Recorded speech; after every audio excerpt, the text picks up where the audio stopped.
Hi, good evening. I'm the doctor, number 4. Actually, and there's my trusty canine over there. Actually, I'm Mark Pinkston, host of Carnival of Cosplay. I'm a reluctant talk show host, magician, comedian, cosplayer, performer, you name it, I seem to do it. And this is our 4th show. And today I'd like to introduce a friend of mine who I haven't seen in a while because of all the crap that's going on. Chana rhymes with sauna. Odom. Hello, Doctor. I get more over here. I've got Matt Smith, Peter Capaldi, and Newt Scamander. But was it made with Sheffield steel? No. I say Newt Scamander because every time I wear my Newt Scamander costume, people will come up to me and go, "Doctor." It's because of this guy. Yes. This guy in the scarf. If you wear wool and have a scarf, you must be a doctor. Exactly, you are. According to people at Comic Cons, and seriously. So, how are you today? I am good. Glad to have gotten through the crazy winter storm we had last weekend. And in the middle of all of that, had to have my appendix out. So it's been a Yes. roller coaster week. I still have mine, and I would like to die with it personally. I after my visit to the hospital 2 years ago, I would rather die than go to the hospital. So a week with no control of my body was not a fun experience. Sorry, the right side of my body was not a fun experience. But I'm much better now. And you look better. I know you've had lots of coffee because that's what you do. Yes, I do. I manage a Starbucks in Newport, Rhode Island. So I drink more coffee than water than I should have. So maybe that's why my appendix decided to fight back after all these years. I So hate to tell you, but I'm not really a Starbucks fan. it's good. Like we have our I'm not a diehard. Dunkin' Donuts fan either. Yeah, I like IHOP. To be I honest. trust me. I love IHOP. I will be like totally full if we're on a road trip. We would like back when you could like road trip more often. I didn't care. Like if it was like we need to get gas and there was an IHOP sign, I was like, we're getting IHOPs. I'm Remember getting those days when we can go anywhere we wanted anytime exactly. without our papers? Yes, and I would be like, I just need pancakes and coffee, and I didn't care how full I was because I was going to gorge myself on IHOP pancakes and coffee. We have an interesting story because we participated in Doctor Who cosplay shoots several times, being literally feet from each other without officially meeting each other.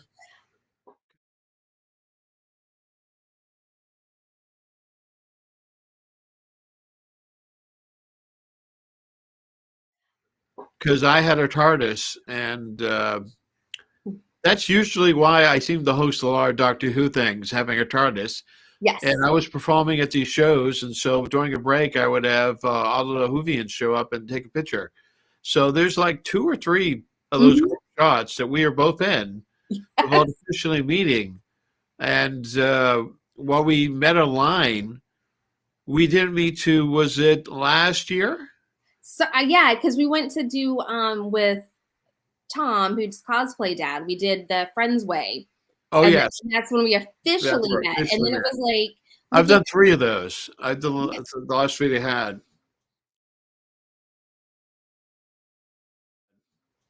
Yeah, and then we looked at like some of the like photo shoots, and I would be there, and then you were there usually as Yes. wrestling, like in the background. I was like, wait. But we went to breakfast at, I had a tour of, I went through New England for about 15 people going to breakfast or lunch with people. And I met you at the Mystic Diner Yes. at 8 a.m. And that's like 2.5 hours from my house. And it was very good. I don't go there as often as I should because it's 2.5 hours from my house. but it was very nice, and we had a good breakfast that day. Oh yeah, And we're both big Disney fans as well. yes. If you can't tell by Gusteau behind me, my whole kitchen is actually themed to Ratatouille. Um, and then my living room is kind of a mishmash. My husband's office area is all Jungle Cruise. The mantle area and on our bookshelves is all of my Haunted Mansion stuff. And then we have Gee, I don't believe anybody should decorate their home in Disney. right. Yeah, and we've See, got they don't magic know. bands. They Yes. don't know. I've got magic bands on the wall and a whole shelf of Jim Shore figures. So yeah, I'm it's not really making fun of her because I have a Haunted Mansion kitchen right over there.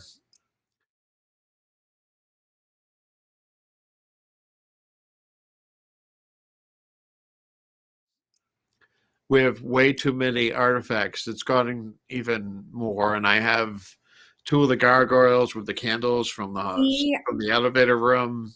I want those, but I don't know where I could put them. Um, like Well, if I invented a whole way to hang them up because they don't have hangers on them. So I oh, invented okay. put hangers on them and made it a way so I could still access the battery for the candles. But I made a trip to Disney just to buy those. Um, and I haven't been back in about a year, but I was at the original Haunted Mansion a few months ago in California. So I think it's time to go again. That's our hope next year to because have we go to Disney World all the time.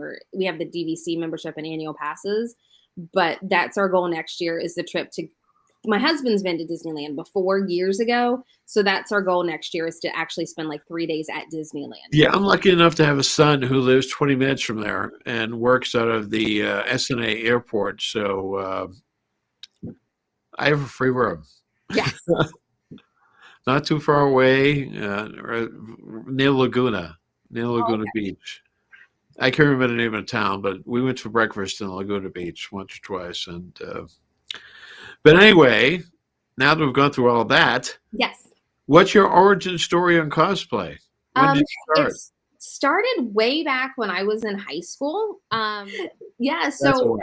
yeah, so my friends and I would go. We were huge. Like Halloween was always our favorite holiday because we could just like dress up, especially for the drama club and everything. And I just remember we were getting ready to go to a Star Trek convention, and I had for Halloween I had done the red Ahura, classic Trek outfit for Halloween, and I was like, I'm gonna wear this to the convention, and my friends were like, what? Like, Dressing up in a costume? What a nerd. yeah, like and that was before when conventions, if you remember, they used to have like one stage, one guest.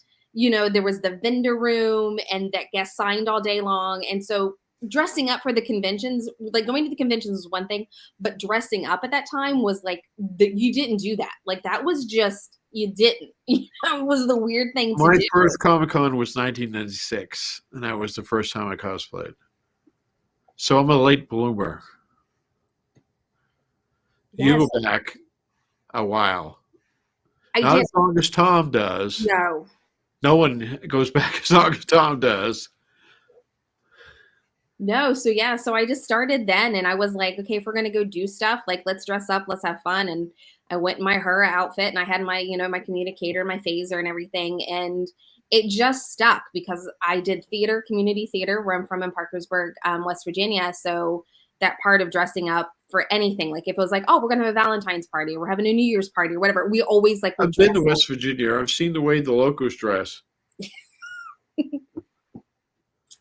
And it still comes out every now and then. Like I'll be like, I'm not wearing my shoes today. I'm not doing, it comes out. But yeah, I started like way back then. And then when I moved up here 10 years ago, I really went for it like more than what I did before. Back then, it would be like maybe just for a party or if we were going out to. Well, you certainly got more opportunities here than West Yeah, Virginia, probably. we did because we Guessing. didn't have like we would have maybe one convention come through and it was usually like in Pittsburgh or Columbus. Like we didn't have in my hometown area but it was like 2 hours from both of those. So it wasn't too bad. But when I got up here, I went into it more hardcore because I needed to find a group of friends. I moved up here. I only knew a couple people. So it was like, how can I find more people. So it kind of was my way to be like, all right, there's a convention. I want to dress up as so-and-so or do this or do this. And that's what got me more involved with some other stuff and made more friends through it. When did it progress to like Stormtrooper? That was actually in 2013. I joined the 501st Legion. I had known about them for a long time. We had a chapter in West Virginia, and I'd always said that I wanted to join. I saw them just a minute ago. I was watching episode 6 of Tale of Book of Boba Fett. I know, so good. And they were there. Yes, the original 501st. Yes, and we so my husband and I were honeymooning. No, that was sorry. We honeymooned in Disney, shocking. But we were down there for his birthday, and it was Star Wars weekends. And it was the last year they had Star Wars weekends, and of course they had the Rebel Legion and the 501st. And I was like, I've always wanted to join. And he was like, why don't you? And I was like, I don't know. Star Wars weekends at Disney MGM. Yeah, we were there for the last week. It was the first. I went 2 or 3 of those. Yeah, it was the first weekend In fact, I met Boba Fett. I met Tamara Morrison there, and my kids met him. Yeah, we ended up lucking into it. We didn't realize that it was happening, so it ended up being the first weekend of the last year they did it. And so I came home and I made a Jawa first because I had always wanted a Jawa costume. I actually have a Jawa tattoo. Like, that's how much I love those little critters. Okay. Yeah, I do. I have a Jawa tattoo on my leg. And so then after the Jawa, I decided to make a Stormtrooper. And it's really fun because I'm short. Everybody's like, aren't you a little short to be a Stormtrooper? And I'm like, no, I'm not. I'm here to rescue you. Yeah. And so when we actually built my costume to know how the plastic needed to lay, we actually looked at all the stills with Mark Hamill because Mark Hamill's super short. So we cut it to the specs of how it lays on Mark Hamill, so we knew it would fit properly. Kind of cool to join up because that's how I found like a lot more of my cosplay friends just from going to work at conventions, like when we would be there to raise money. And then I met more people, and then I met more groups and other people. So it was really fun because it kind of then gave me, outside of my Legion friends, like a whole entire wide swath of friends. And I was finally like, hey, I finally have new friends in New England. Have you ever been to the Star Trek? Was one of your first. You ever been to the Star Trek Museum in upstate New York? No, it's one of those places that we want to go to. I would love to go. My son Wesley is actually named after Wesley Crusher. So, because my husband and I love Will Wheaton. And so he's actually named, it was because with our last name starting with a vowel, we had to find something that kind of flowed together. And we both love Will Wheaton, so we named him Wesley. Did you see him the weekend he was at Super Mega Fest? Yes, we did. And we actually got him to sign, there's a board game that's a card game called Smash Up. And with tabletop, when he was doing that with, I forget the YouTube channel it was on, but he was doing the tabletop series. We actually, a friend of us had given us a giant poster of Will Wheaton's card, and he actually signed it for us. So he thought that was pretty cool. Although my favorite tweet of all time was the time that he tweeted, "The next person that tells me shut up, Wesley, I'm going to block." And the very next tweet was from Patrick Stewart saying, "Shut up, Wesley." I know. My husband, I haven't watched Picard yet, just because I'm behind on like watching a lot of streaming stuff, and he has. The whole season, yeah. He's kind of really hoping that he shows up to see whatever, he left to be a traveler. Like and he's hosting Ready Room. So we're kind of like, maybe he'll show up because we know we're getting like Guinan this year and Q. So it's like, maybe he'll show up and we can see whatever happened to Wesley. So. Well, they're filming the 3rd season now. So because it's going to end after 3. Yeah. I did watch the first season. The first season was good. It's about 3.5 hour drive from my house, but I have a fast little sports car. But actually better than the original set. Wow. And in fact, I don't know if they've added the Next Generation yet. I know they're building the Next Generation bridge. And I have a picture of me I'll put in here of me sitting on the captain's chair on the original Star Trek bridge.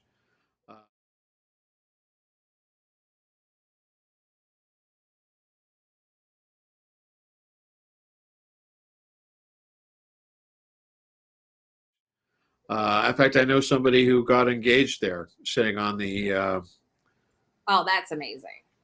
Mark Brunko. I know Art. Yes, he's so They nice. got engaged there Oh, okay. years ago. I would think they'd be married by now, but maybe Yeah, not they because are. They COVID. did. I Okay, remember he wore his admiral's coat, his white okay, admiral's coat for the wedding. Yeah. okay. Uh, Part of the Boston Hoovians, Yep. and he's Colin Baker's doctor most of the time. Yep. When he's not in Star Trek, he's Colin's Baker doctor. Yes. Colin Baker's doctor, the man with the multicolored throw-up coat. Baker number 2. Yeah.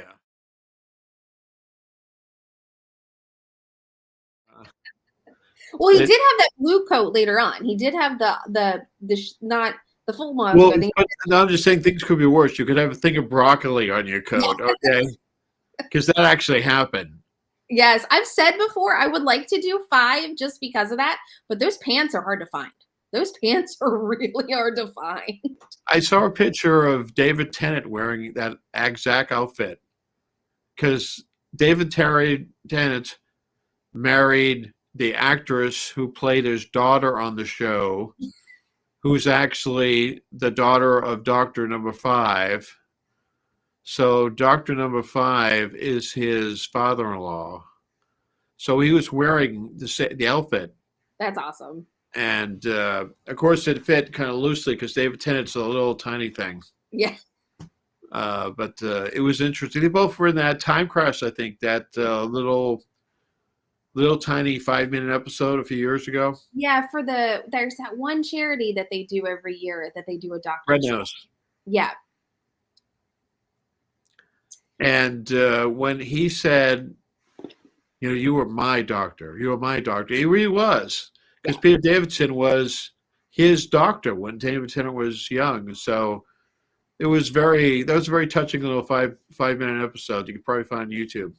Yeah, I love it. And then they did, I remembered somewhere I had heard that Georgia, his wife, who's the 5th Doctor's daughter, she was best friends growing up with Colin Baker's daughter. So they just have figured everybody's dad was the doctor because both of their dads were doctors. So when they met someone that was like, oh, no, that's not my dad. And they're like, why not? Everybody's dad's the doctor.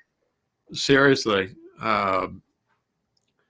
I just watched The Day of the Doctor the other day. I've watched that probably more than any one Doctor Who episode ever. So good. So good. It really was. And it still gets me when I show up at the end. As a curator outfit, someday maybe I'll do the curator. Oh,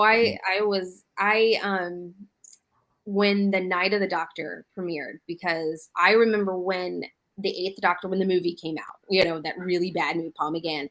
And I remember back in the day, if you remember, and this is going to be a history lesson for people. So if you recorded something on TV on VHS, to keep it so it didn't expire, you had to break off a little tab. So I had recorded. People learned how to put little pieces of tape on top of that to record over it. So I had recorded it because I was so excited that Doctor Who was coming back. And then the movie aired, and then there was nothing until 2005, and we never, Paul McGann, of course, did the audio plays. That's true. You only saw that? I only saw that movie maybe 3 years ago, and I only saw it after being on his TARDIS console with Peter Davidson, him, and Colin Baker, and I was dressed as number 4. So I have a picture on the actual TARDIS console of me wearing this, and Paul's holding that Cyberman head, and Peter Davidson is looking pissed off. When Night of the Doctor aired, and you got to see 8 again, when he showed up, and then you got to see him regenerate into the War Doctor, I emotionally broke down into the biggest fangirl tears ever because it was just so awesome to see him and to see him get his regeneration. Well, and you don't really used to a doctor getting killed by a machine gun. No, you don't. And I told you don't see motorcycle chases. It was an American-produced show, so It had Well, lots of violences and motorcycle car chases in it. So I know. Well, when it started and like you saw the premiere for it and you saw McGann already as the Doctor, I had no idea Sylvester McCoy was going to show up. And when he stepped out of that TARDIS, I freaked out because for the longest time I wanted to be Ace. Like I just wanted to be Ace. That she's still one of my favorite have companions. you met her? No, I figure when I do, I would like freak out and not be like, I just want to be you. Yeah, you have several Doctor 13 cosplays, right? Yeah, I do. I actually have, of course, the when That's a she's great creating, picture. yeah, when she's creating the Sonic, the amazing Ben Robbins took that one for me. I have that one. I have the scarf, so I can do her first New Year's special, when she wore that silly scarf with the like the World War II Dalek. I have my favorite one to wear. Of course, this one is she's worn this one a few times in the episodes where she's like fixing up the TARDIS. It's super comfy.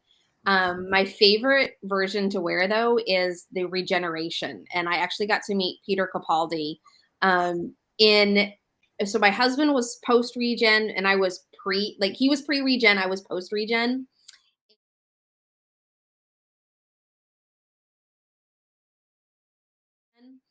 And he was at Boston Fan Expo Boston, and we walked in and he like saw what we did and he just got like the biggest grin and I got like the biggest bear hug I've ever gotten in my life. So that's my most comfortable version of 13, and I'm currently working on it kind of got sidetracked in the pandemic. I had started working on that tuxedo outfit she did in Spyfall. Yes. So I have the like some of the bits, and I have the bow tie that she wore. It's just I'm So like what are your feelings? Has she got an episode left? 2 episodes? a few. The season just ended, and I know they're with that Flux, which was that 6-episode arc, and I know she's got 2 or 3 specials before her Regen, and we don't know who's taking over. We know Davies is coming back. We don't know Yes. who the next Doctor is going to be. So, Well, with the guy, we're talking about the guy that created Torchwood, the yes, guy that, Moffat created Captain Jack, but it was during his Davies era. Also, Torchwood was his time, and also the bringing back Sarah Jane was his era as well. So I'm looking forward major way. He only left because his partner was dying. yeah. It'll be really good. Part of me, I fell in love with Jodie's season with Joe Martin, who was the fugitive doctor. Like I fell in love with that character, and I know she's getting a comic book, but I was hopeful that if Chibnall stayed on, that the next season would be Joe Martin, just because we had already met her, and it would be really neat to be like she generated into her, and we'd already kind of met her. There's a whole backstory that someone has to create. I know, and that's what I was hoping. Like maybe I was like so hopeful, but I don't think I it's. like Jodie. I do too. I don't like Jim though. I will say though, I did. I think Chimlo let her down several Yeah. times in her tenure. So I wish that Jodie was staying on with Russell, Yes.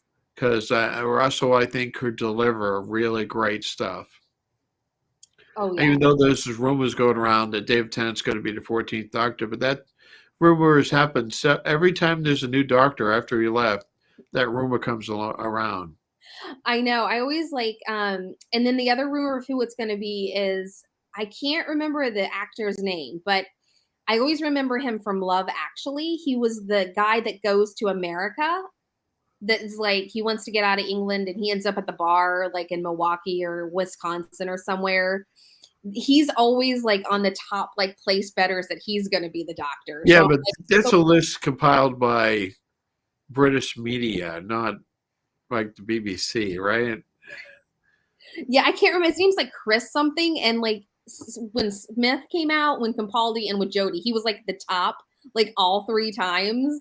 And I'm like, like the one time they don't put him on the prop bets and it's going to be him, he'll end up getting the gig. Well, let me give my condolences, because I saw my beloved Peter Capaldi leave, and he's my favorite modern Doctor. guess who my favorite well, my doctor was. Yes. I Uh, know I still cry. I cannot watch David Tennant's final episodes. Like I can't. Like I still get emotional. When my husband, he had never really watched Doctor Who, and we were getting him through the seasons, and we were up to those episodes, and I was like, I need to take an emotional break for about a few days before we watch these because I'm not going that's to a make tough it. episode because of Wilf. Yes. And Yeah, so I then know I'm going to be emotional. I was emotional when Capaldi left. I yeah, was so excited when he was cast, and when he left, I was not ready to tell him goodbye at all. So I know when I get to Jodie, it's going to be. how about Matt Murdock? Did you see him in the Spider-Man movie? Oh yes, and if there when I went to see it, of course there was like 6 people in the audience, but I did let out an audible of excitement. Super excited. Well, they supposedly shot a lot more scenes, Mm-hmm. but the scene in which he just catches a rock being thrown through the window, and Spider-Man looks at him and goes, "How'd you do that?" He goes, "I'm a very good lawyer." I know. I was so That excited. killed me. Oh But my also god. costume. I mean, you really liked him, obviously. Oh, I did. I love now with Daredevil, I did not was not into the Ben Affleck movie that much. But I absolutely loved Charlie Cox to begin with. And I was like, I had wanted to do a femme Matt Murdock for a long time. And I was like, I'm doing it. And I had a lot of fun with it because I actually got the cane and the glasses. I was excited with prescription so I could see in them. And I had a blast being Matt Murdock. And I actually, when I wear him or her, I actually have business cards for Nelson and Murdoch that I like to hand out to people. So if I see Cool. people, I actually will give them the Nelson and Murdoch Attorneys at Law cards. And I actually have them based off of the ones from the TV series. So it's the exact address that they use in the Netflix series. So he's a lot of fun to play. And then my husband, when we do that, he gender swaps Jessica Jones. Speaking husband, Yes, the ineffable husbands. Yes, I love Good Omens. I will say the audiobook, if you've never read Good Omens, it's hysterical. so you can convince him occasionally to do cosplay. I can. He actually does it with me. Yeah, like I said, we've done Jessica, like the gender swap Jessica Jones and Matt Murdock.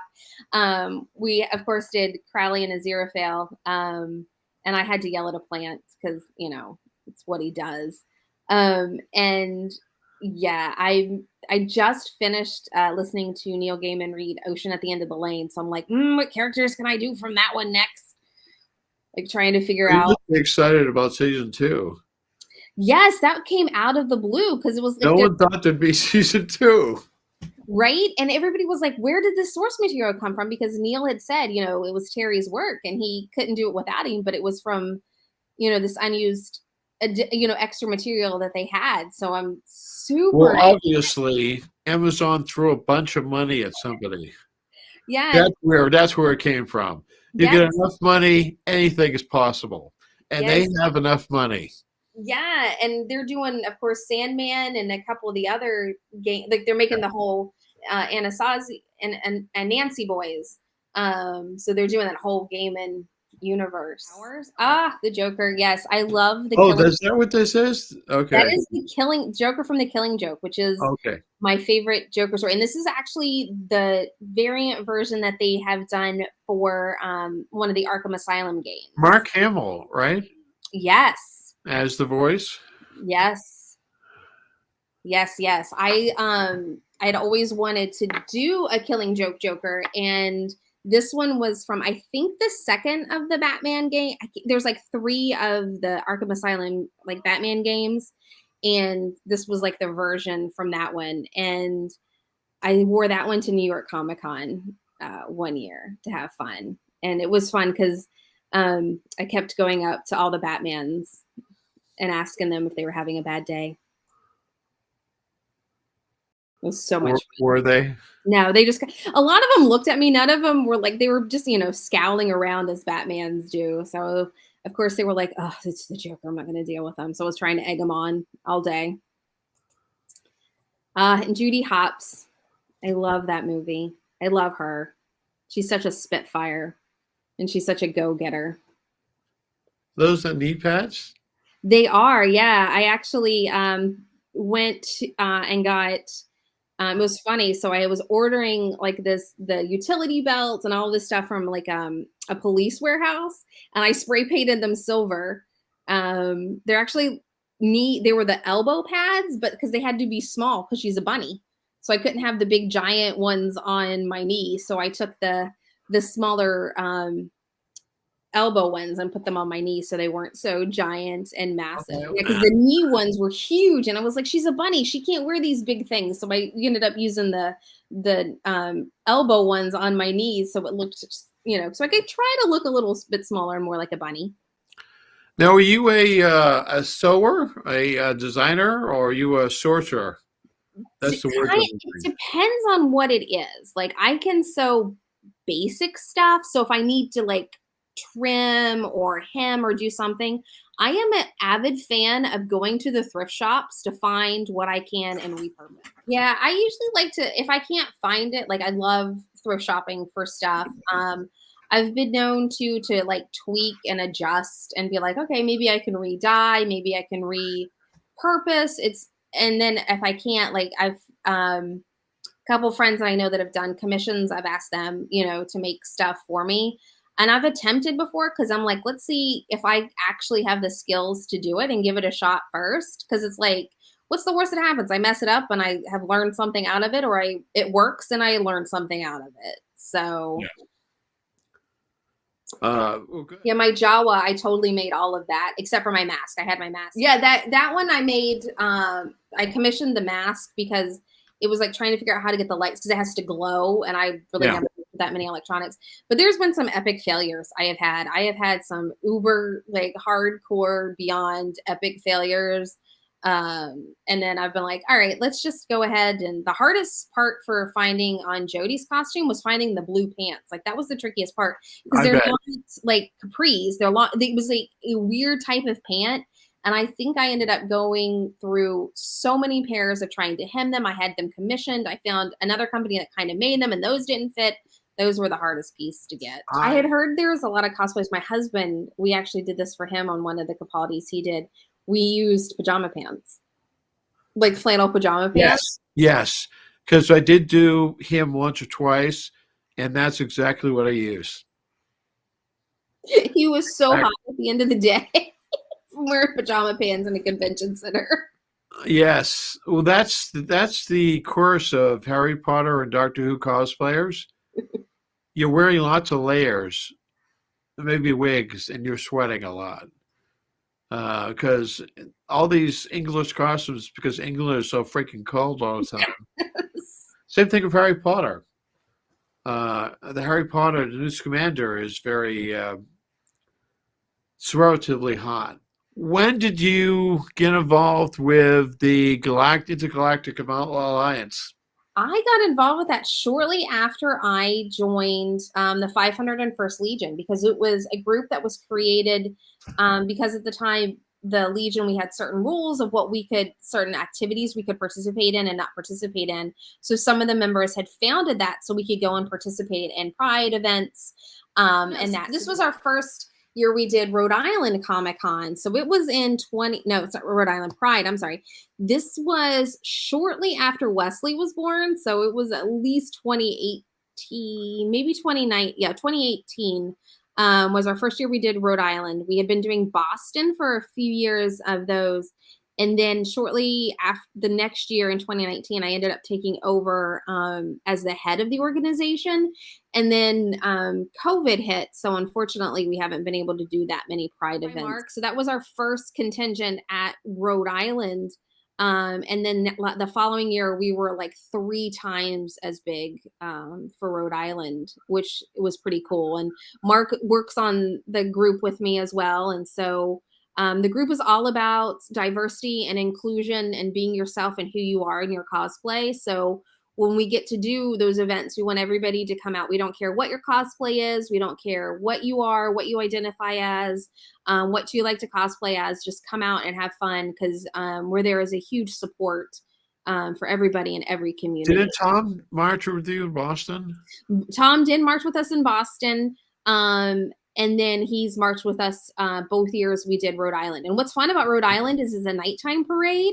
So we get to like have all kinds he's there. So yeah, Rhode Island's a lot of fun because it's at night. Look for the balloons. Yes.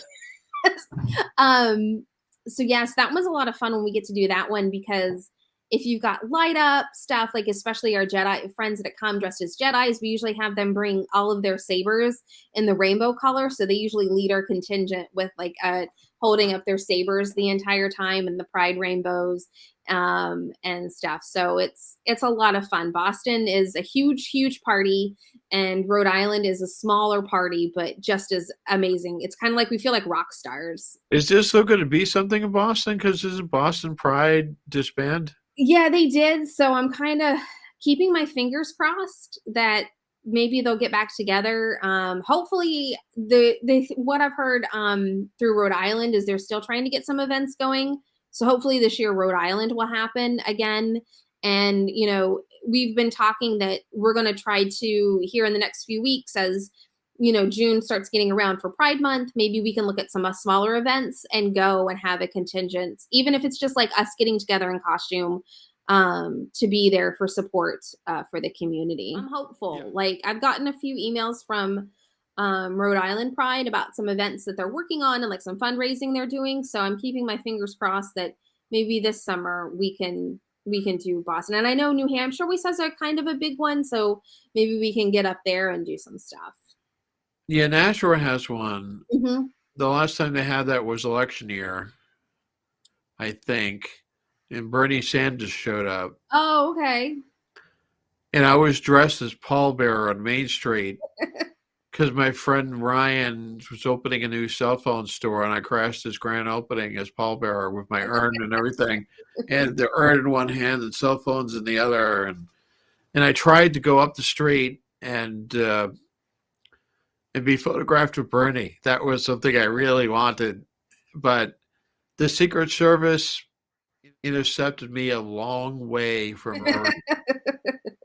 What's in your cosplay list right now? I would like to finish Spyfall, Jodie, for sure. That's definitely one. I always say every year I say I'm going to put together Margot Tenenbaum from the Royal Tenenbaums. Yes. That's been a dream cosplay for a while, but I need someone to do Richie. Like I'm like, I can't do her unless I have a Richie. She's been a dream cosplay of mine for ever since I saw that movie. I'm like, I want to do Margot Tenenbaum. Star Wars, I'm kind of thinking of trying to do it. If you saw Solo, they had these really cool transport officers. That's one that I definitely would like to be able to do as like a nice soft costume. So those are and I'm kind of looking forward to seeing what Jodie wears if they do the 60th. So I'm kind of hoping that she does something fun there, and I'm excited. She'll be gone by then, right? I don't know, and I'm hopeful. My other hope is that when we get the Zootopia Disney series on Disney Plus, that we get something fun with Judy, because I do have her farmer outfit that I've never got to wear anywhere for when she's actually back on the Bunnyborough farm. So I'm hopeful that Judy shows up. You're a big Disney nerd. What other Disney cosplays are on your bucket list? I would love to do the tightrope walker from the Haunted Mansion, of course, like hands down. That's hardcore one of them. I would love to do her like hardcore, and I would love to do a femme Dapper Dad, like do it but in the skirt form. I think those would be my two. I'm quite surprised they've never done that. Yeah, it's one I would like to do. The Jungle Boats were all male for years, and then now they seem to be more female than male. Yes. And I'm sure they're desperate for or maybe it's because of the harmonies they use. Possibly, but I would think like whatever the high, I know it's like bass, baritone, tenor, like whatever which Yeah. one's the highest, you would think. But I would like to do like a Dapper Dan, but have it instead of having the pants with the stripes, like do like a poodle skirt or something with the notes. I think those two would be fun to do if to get back to do the Halloween party since you can actually dress up at the Halloween parties. Yeah, I noticed that right now you look kind of steampunk. I know the outfit, but you look kind of steampunk wearing that now. I know, I love it. That's why when she wore it, when she, like they first on that first scene in Spyfall where she's fixing the TARDIS and they like showed her in this I actually put it together to wear to Ren fairs because I was like, this will be perfect for Renaissance fairs because you see a lot of steampunk at Ren fairs and there's always time traveler weekends at Connecticut Ren Fair. So I literally got the goggles and the apron so I could wear this one to Connecticut Ren Fair, like on Doctor Who weekends. And I was like, yes, I love it. You ever been to a real steampunk convention? No, I would love to go to one time. Like one time I would love to go. Like the before I moved up here, when the last production that I helped out at my community theater was a production of the Rocky Horror Show, and we actually did it in steampunk. We actually had That would be weird. it worked really well. It worked really well. So we The biggest steampunk one day thing around here is in Connecticut and Manchester in February. Stupid Cupid Steampunk Ball. I've been twice, and I cheated. I wore the Rocketeer because that's kind of steampunkish. It is. It is. It's very steampunk. And I just finished it, and then my friend Katarina and the guy who was the head of the Connecticut Whovians. Yes, Jeff.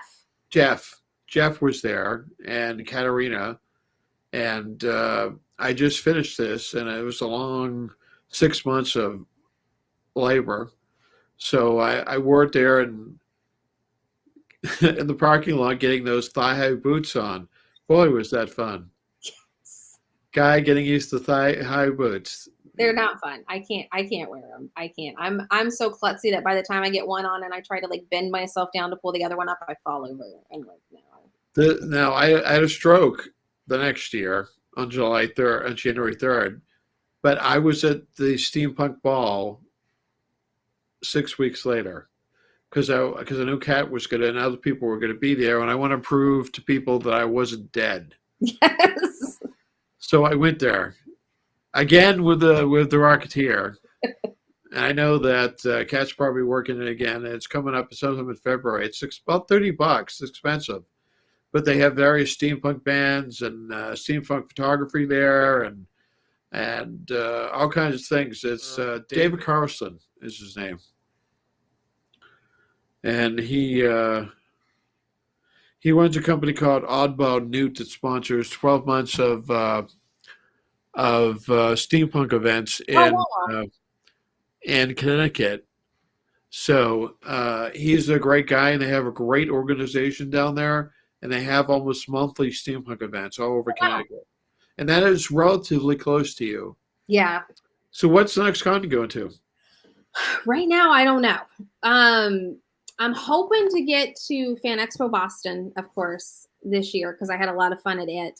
I always work the 501st booth at Rhode Island Comic Con. So we're always there, usually raising money for charity. So I usually try to spend a few hours raising the booth there. And then I'm just going to kind of see what happens. I did like to go to a couple of the ones in Connecticut because like if the Connecticut Whovians, I like to see where they're going so I can hang out with the Whovians. I kind of pay attention. Usually Connecticon or Terrificon. I love Terrificon. I have so much fun at Terrificon. I went to Terrificon last summer and Fan Expo. And I've never been to Rhode Island. Rhode Island's I go because it's right in my back. It's like right in my backyard, and it's easy for me to get there to spend the day to do, to work our booth to raise money and stuff. But it always seems kind of overcrowded. This year I spent a little bit more time there to get to meet Giancarlo Esposito. Love him in The Mandalorian, but I loved him more in Once Upon a Time. So I've been collecting for a few years now Once Upon a Time actors and actresses' signatures on the sheet. I loved him in Breaking Bad. See, I need to watch Breaking Bad. I'm like so far behind on that. And then, of course, Ashley Eckstein was there, who's Ahsoka Tano from Star Wars, and yes, I love her, and I wanted to meet her finally because like every time she'd shown up at a convention I was at, that she would be there with her universe booth. Like every time I had like the free moment to go to her booth, she was never there, and I was like, I'm going to stand in line to finally meet her this year. Like I've missed her so many times. Well, I may be going to a lot of these conventions this year with a camera and do on-site cosplay things, nice. Taping cosplay. Use it. I'm still hoping to do a ghost hunting show, a comedy ghost hunting show later. I saw that. I was like, oh my gosh, that would be so much fun. It reminds me of the guys from Supernatural, the ghost facers. Oh, yes, ghost facers. Ghost facers. I was imagining that, and then like it's like, oh my gosh, that would be so much fun. And imagine Ghost Adventures, but actually supposed to be funny. Yes. Instead of Ghost Adventures being historical, even though it's not supposed to be funny. I call the Ghost Adventures the Ghost Bros. Yes. Yes. Yeah. Yeah. Anything you want to plug? Do I have anything I want to plug? I don't know. I would say right now I can't think of anything that I want to hardcore plug. I guess, if you're big, go to Newport, Rhode Island, have some Starbucks coffee. Starbucks. But yeah, you can come see me at Starbucks in Newport. I'm there most days. Also, you can find Intergalactic Alliance. We're on Facebook and Instagram. So hopefully, and if you know of any Pride events in the New England area, let us know. So maybe that actually happens this year. Yes, if they happen, we would love to be able to find some places to go. If you get a flatbed, I could bring a TARDIS. Yes. And have the flatbed TARDIS be in the parade if we can secure it somewhat safely. Yes, that would be. I do have a TARDIS that fits my small trailer, so just keep that in mind. Yes, and I know join up with the Connecticut Whovians too. They're an awesome bunch of friends and fans to be a part of it. A few Connecticons with them. As this doctor, I think. I did. Well, okay. Well, thanks for coming. It's nice to see you after. I know. Forever. Yes, definitely. We'll have to do breakfast again once it starts. I did enjoy that breakfast. Yes, it's been nice having you on and nice talking to you after a long time. Occasionally, when you go to Disney or I go to Disney, we take pictures and send it to each other. I know. I'm going hopefully in April. So hopefully in April. You sent me a nice picture of the bride the last time you were in a haunted mansion, and maybe I'll send you a picture of the backside of water. Yes. Because I always send my kids a picture of that. And my son. But anyway, I'd like to thank you for coming today, and you can see her on Instagram at how do you pronounce that? It's FFXI Moogle cosplay. It's not pronounced. No, it's not. It's Final Fantasy 11. I used to play Final Fantasy 11. Oh, okay. Ridiculously, so it's always been my handle. So I was like, I use this handle for everything. So why change it up? Well, okay. Thank you. Chana sounds like sauna. I'm going to use that forever now. I'm always going to say that. I love it. I think it's hysterical. I like it. Thanks for coming. And